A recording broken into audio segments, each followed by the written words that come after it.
Controversial remarks about Prophet Muhammad made by two former BJP leaders have led to protests across the country. At least 15 countries have so far condemned their remarks. What happened and why are people so angry? Here's the whole story. First of all, we're not going to tell you what controversial remarks were made because they're extremely derogatory. Now, two former BJP leaders, the now suspended BJP spokesperson Nupur Sharma and the expelled Delhi unit media head Naveen Jindal, had earlier made remarks about Prophet Muhammad last month. Ms. Sharma made the remark in a televised debate last month, and Mr. Jindal posted a provocative tweet on the issue. What happened subsequently was that there was violence reported in Kanpur after the 26th of May, where the remarks were made by Ms. Sharma on a televised debate. Violence broke out in Kanpur on the 3rd of June.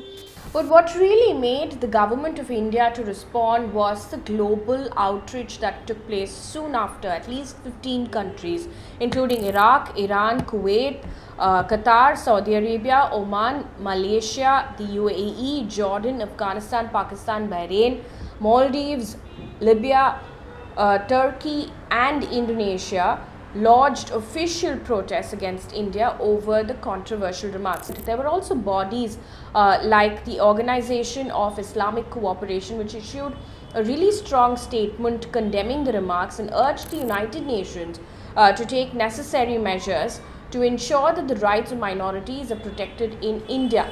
Post which there was a response from the government of India and action subsequently, which I will talk to you about.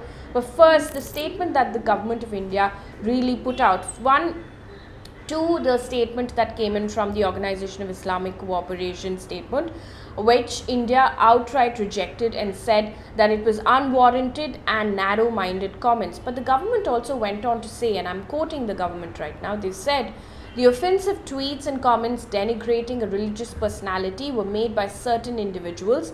They do not in any manner reflect the views of the government of India. Strong action has already been taken against these individuals by relevant bodies," end quote. But what was the action that was really taken by the government? The BJP suspended national spokesperson Nupur Sharma and Delhi unit's media head Naveen Jindal in light of this foreign backlash. Now that is the action that the BJP really took.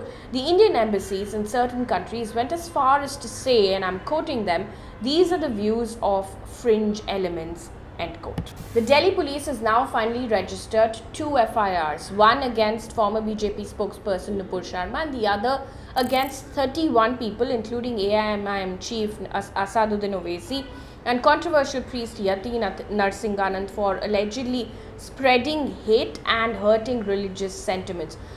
But over the last couple of days, this is what we've been seeing. There are massive protests that are taking place across the country. In fact, there were protests that were reported in Delhi, in Ranchi and some cities in UP on Friday as well.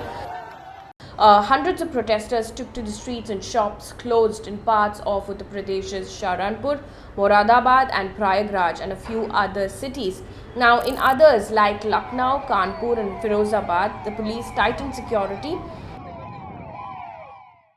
And this is information that has come in where 2 people have died and over 20 others have been injured in the violence that took place in Jharkhand's Ranchi during protests against suspended BJP leader Nupur Sharma's remarks. Now, among the 22 injured, 10 are policemen and others are protesters.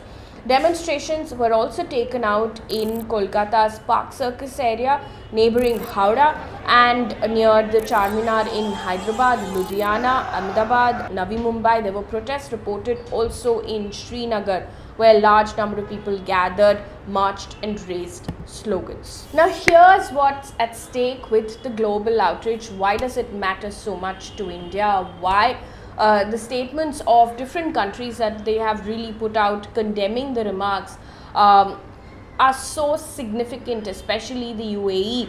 Now, India's trade with the Gulf Cooperation Council, which includes Kuwait, Qatar, Saudi Arabia, Bahrain, Oman and the UAE stands at $87 billion, and this is as of 2020-21. Millions of Indians we know already live and work in most of these countries. The region is also the top source for India's energy imports. Now, the Prime Minister of India has been a regular visitor to the region since coming to power in 2014. The country has already signed a free trade agreement with the UAE and is also in talks with the GCC for a wider deal. All of this makes it extremely important for India to maintain good relations with these countries. But this is where it stands. We've seen massive protests take place in the last couple of days. We've seen reports coming in of arrests taking place in different states because the police in different states has said that these protests were unauthorized. In Jharkhand's Ranchi, at least 2 people have died because of this violence. The Delhi police has now so far registered 2 FIRs, but there's a growing demand from people, from protesters, demanding the arrest of the former BJP leader as well. We're going to continue to track this story and bring you regular updates. This was really the timeline on this whole story and what really happened since day one. Do let us know what you thought about it, and also let us know what else you'd like for us to pick up. Thank you so much for watching.